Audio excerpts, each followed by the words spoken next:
Hello guys! Hello Pisces!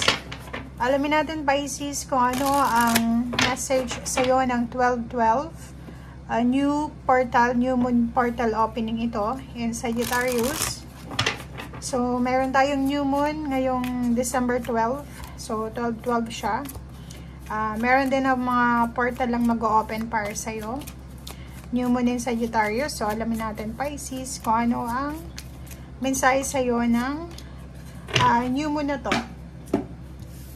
Okay, meron ka ditong reverse na first quarter moon in Cancer.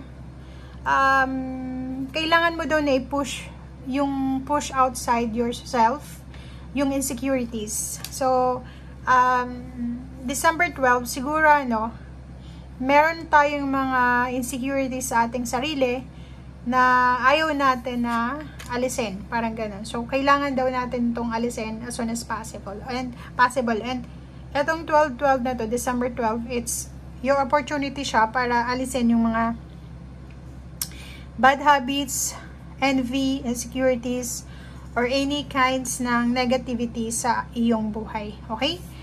New moon in Leo, shine. Sinasabi ng bara sa'yo dito na siguro may mga new beginnings dito with Leo. So, for example, ikaw ay may ex na Leo, ikaw ay may dating kaibigan na Leo na hindi na kayo nag-uusap. Itong new moon na to is parang opening ng portal. So, pwedeng may naghihintay sa'yo na Leo, 'di ba? Parang may naghihintay na Leo sa'yo para makausap ka, but naka-close na yung doors mo, naglagay ka na ng boundary around you. So, siguro mahihirapan sila na makapasok sa buhay mo. But ang sinasabi ng bara sa'yo dito, wala namang sinasabi sa'yo dito na buksan mo yung boundaries mo, diba? Or alisin yung boundaries. Basta mayroon lang dito na mga posibleng new beginnings with zodiac sign Leo. Okay. Na-pre-shuffle ko na siya, pero isa-shuffle pa natin.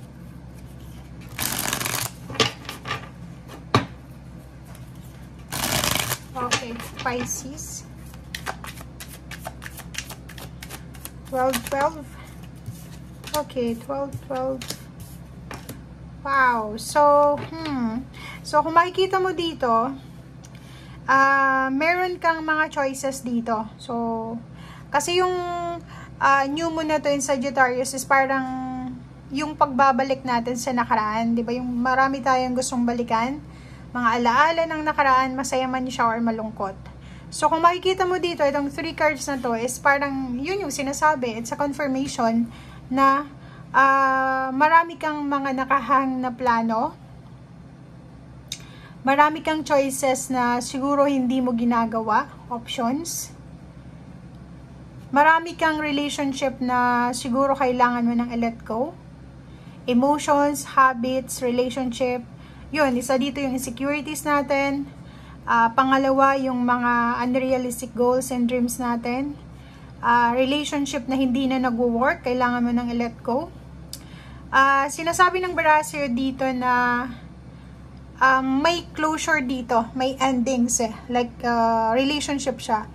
For example, mayroon kang relatives, friends, or kung sino man siya, or relationship to, intimate relationship, na siguro kailangan mo na siyang patawarin. Like, siguro nakagawa sa'yo ng hindi maganda, and ngayon, sinasabi ng baraha mo dito na siguro it's time for you to forgive, forget, and move on. And hindi mo naman kailangan na makipagbalikan, like, ibalik yung dating saya, dating sigla, dating treatment. Basta, sa puso mo, kailangan mo lang siya na patawarin. And para hindi ka na paulit-ulit na dyan sa isip mo na palagi mong iniisip yung mga nangyari sa'yo. Like, yung mga ginawa sa'yong masama, yung mga ginawa sa'yong pambubuli, or yung mga ginawa sa'yong mga katrayduran, para hindi na yon paulit-ulit sa isip mo. So, kailangan mo na silang patawarin, let them go, as in let them go. Okay, wag ka nang makipag-communicate, and end of the story, 'di ba? So, basta sa puso mo, sa isip mo, you forgive, and then, malaya ka na. Parang ganun. So, wag mo na daw na patagalin pa itong forgiveness na to para to sa peace of mind mo.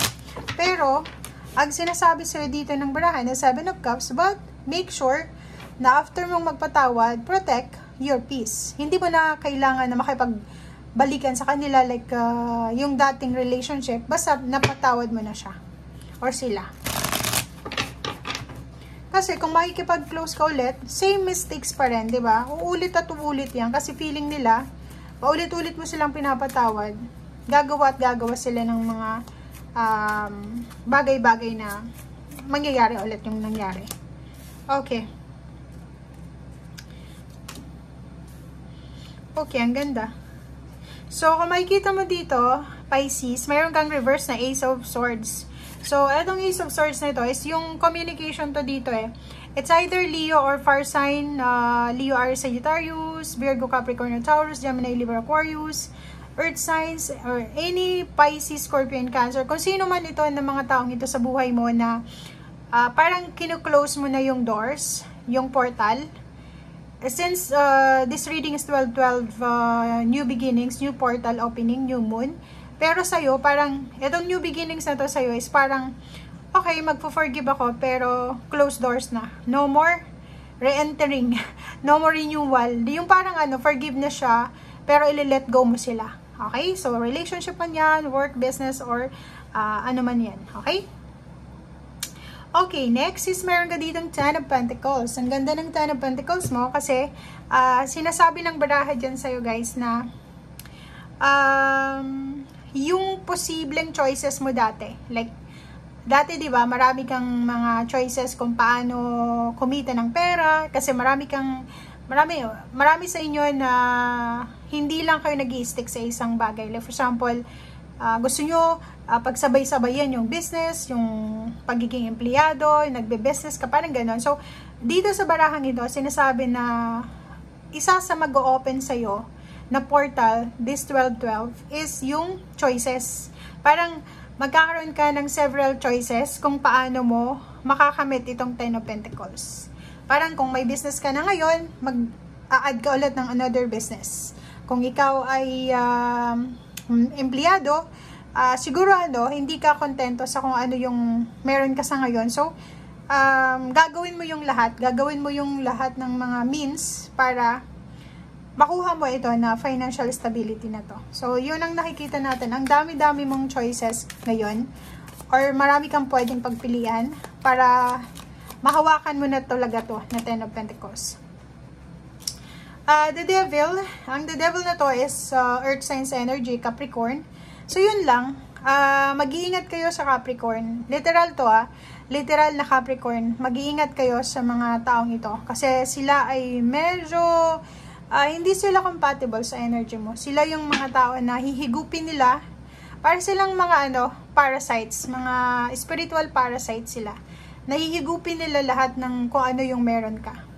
And itong Capricorn na ito is mahilig din sila gumamit ng mga Facebook account ng kung sino-sino, pretending someone, and then lolokohin ka, uutangan ka, hingan ka ng pera, parang ganun. So, comment down below if mayroong mga Capricorn na umaaligid-aligid sa inyo, kasi kailangan nyo yan na iwasan. Sila ang sinasabing vampire/parasite sa spiritual na buhay.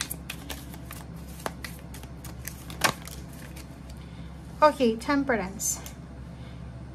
Okay, so, nakikita natin dito guys na stay away from temptation. So, maraming temptation dito na pwede kang ma-encounter. So, yun ang kailangan mong iwasan sa 12-12 na to is yung temptation. Okay, magkaroon tayo ng sobrang tawag dito, lakas loob, confidence na iwasan yung kung ano man tong temptation na to, kung ano man to na mga umaaligid sa buhay mo na temptation, is either relationship, work, business, or ano pa man, unhealthy lifestyle, habits, or ano pa man siya. Okay, tingnan natin sa isang baraha.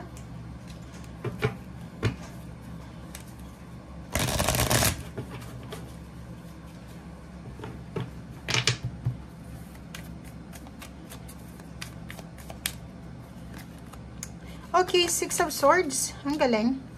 And then, wow. So, etong two cards na ito, parang sinasabi sa'yo na isa sa magsisimula sa ngayon, sisimula sa'yo sa buhay mo, is yung idea na mag-travel. Parang, Ang iba sa inyo dyan, medyo, gusto nyo ng freedom eh. 'Di ba pag nagta-travel ka, pag nakakapunta ka sa isang lugar na hindi mo pa napuntahan, parang ang pakiramdam mo, you are free.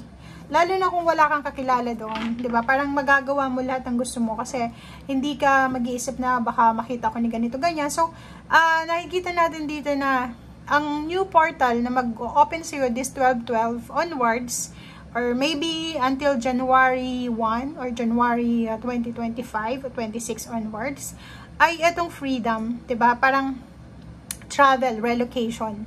So, pwedeng kung gusto niyo na mag-travel, kung gusto niyo lumipat ng bahay, lumipat ng lugar to have freedom, may chance din kayo dito. May chance din kasi possible siya. Possible siya sa 12/12 na to. Okay guys, so yan ang sinasabi ng baraha. And tingnan pa rin natin. Kumuha pa rin tayo ng dalawa.